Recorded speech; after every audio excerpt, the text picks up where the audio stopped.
Fall in New England is one of the most beautiful and special things in the world. I am so lucky to be able to visit my parents here every year and spend time in nature, enjoying the beautiful change of season, reading, and soaking up everything that fall represents. I'm going to take you through a cozy, warm evening in fall.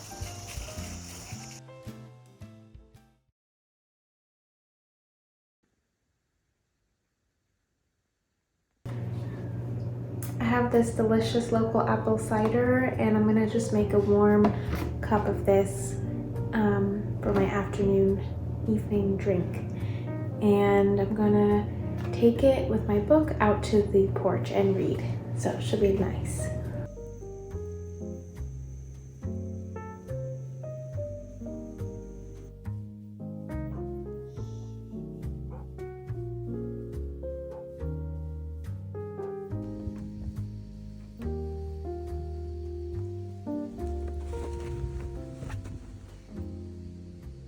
It's still crystal blue skies, and hasn't been a cloud all day.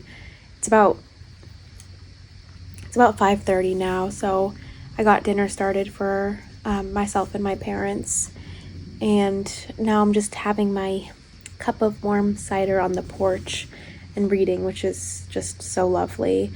And I did want to talk about A Witch's Guide for Wayward Girls by Grady Hendrix, which I just finished on Kindle, and give it 2 big thumbs up.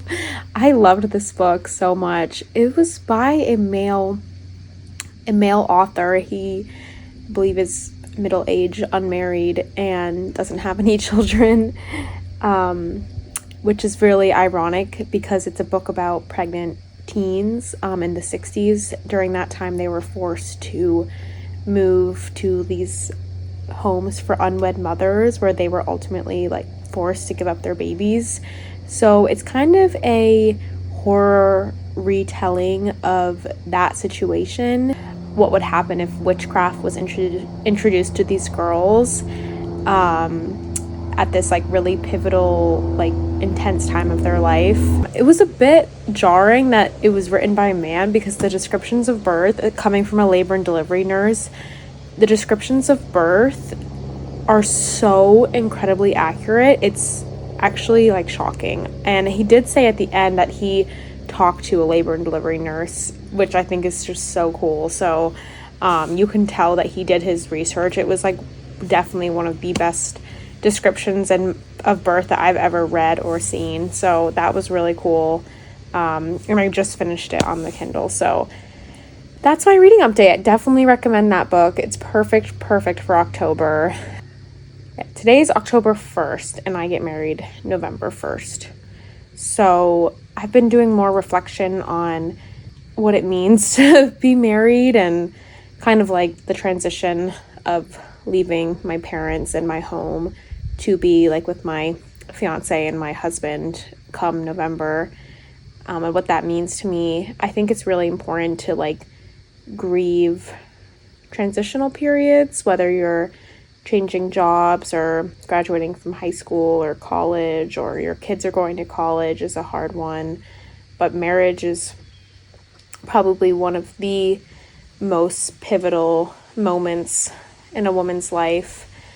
And yeah, I think it's important to be conscious about it. And if I feel anxiety coming up about the marriage or the wedding, I am trying my best to be compassionate to that feeling and not be hard on myself and not compare myself to others, but kind of look closer as to why I'm feeling that way and what emotion could be underneath it.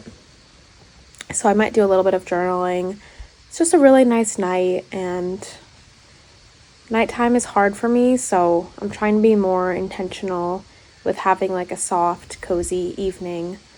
So yeah, just gonna finish my drink and maybe read more, maybe journal more.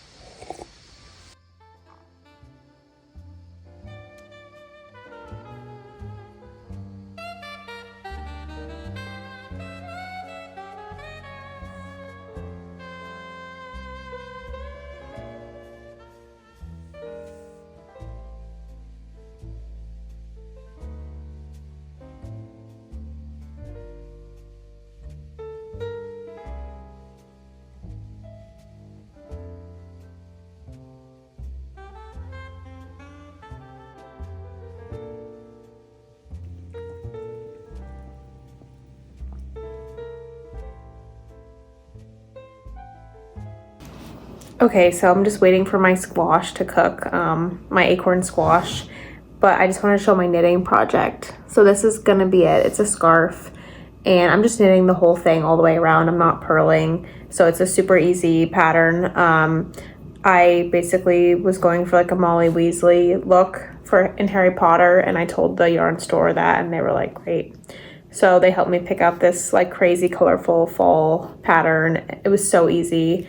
And now I'm just knitting.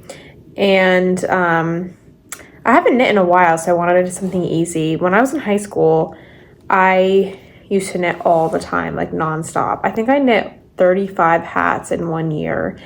And I was like known for a little while as like the knitter at my school. Like people would ask me to knit them a hat and I would say yes.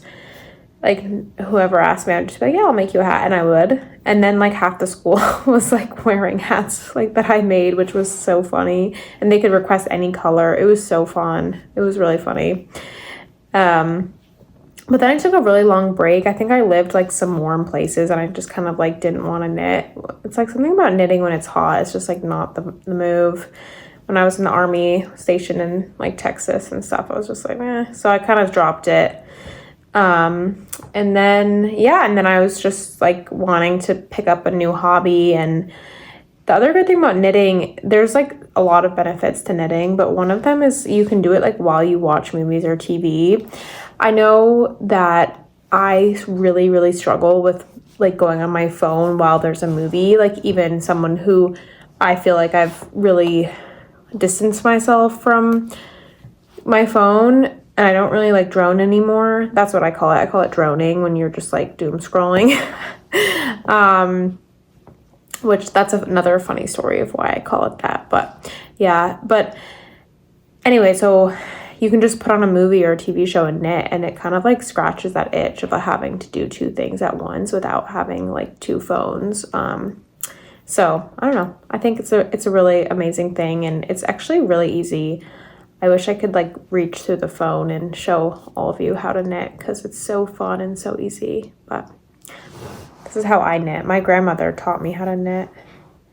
I hold the yarn like behind the needles like this, and then I just like, this serves as like a, I don't know what you even call it. It's just so easy to just, you use what your finger's holding to just kind of thread it through. I think this is how they knit in England. I think my grandmother told me that this is how the queen knits. I'm not sure if the queen knits or not, but I always pictured the queen knitting the same way as me. And my grandmother, we were all like connected. And my grandmother kind of reminds me of the queen. Rest in peace. I mean, the queen. My grandmother's still alive. The queen, may she rest in peace. I love the queen. Anyway. Gonna be cute.